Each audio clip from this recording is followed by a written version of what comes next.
She pulled her hat low over her ears and rose from her seat. Slowly. Fast movements attracted attention. She strolled casually toward the back exit sign, heading down the dark little hall beyond it, picking up her pace. She passed a little door set into the wall and continued on, heart racing. It had to be him. Even the way he stood had set off alarm bells, and you had to trust alarm bells. Sometimes alarm bells were your only friends. She rushed on, dismayed that there was no corresponding exit sign at the end of the long, poorly lit hallway. Thais were a whole lot less keen on safety rules than Americans. It was actually unusual even to see an American-style exit sign. Thai restaurants didn't typically have those. It was when she felt the tickle of a cobweb over her cheeks that it dawned on her that the exit sign might have been put up for ambiance, just as Americans sometimes hung up signs with Asian writing, not knowing the meaning. A brightly lit exit sign. Festive. When she felt the floor sag with rot, her belly twisted with that old familiar fear. Trapped. Hopeless. She slowed, walking on the non-rot side, heart pounding. She could discern a door at the end, but did people use it? Could it even be opened? Still, she went forward. Sometimes it was all you had left. When she hit the door, she turned the knob and pushed with all her might. The door gave a titch, then stopped dead. Boarded up on the other side, she rammed it with her shoulder. No go.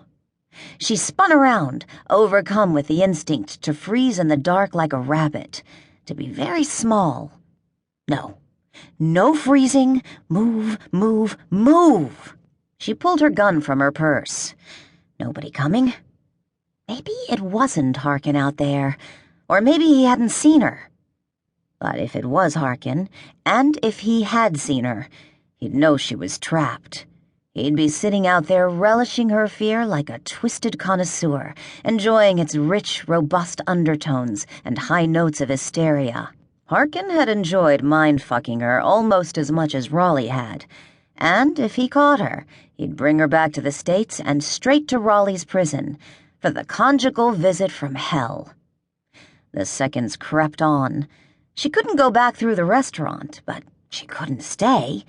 If somebody turned on the hallway lights, they'd see her and raise a fuss. The little door she'd passed. Was it a closet? She could hide in there and call for help. She could defend herself in there. She crept back down the hall and tried the knob. Open? She slipped in, eased the door shut, and flattened against it. When she turned on her phone light, she saw it was a linen closet. Dry storage. She spied the hanging string for an overhead bulb, but she didn't dare pluck it. Light would show through the crack under the door. Also, she preferred not to see the spider webs. There would be spiders and all manner of other critters in this little space. That was Bangkok, a city with a teeming jungle in the margins. And now Raleigh's man. She'd been located. Her intuition had been telling her something was wrong these past weeks. And this was a whole lot of wrong. 2 years.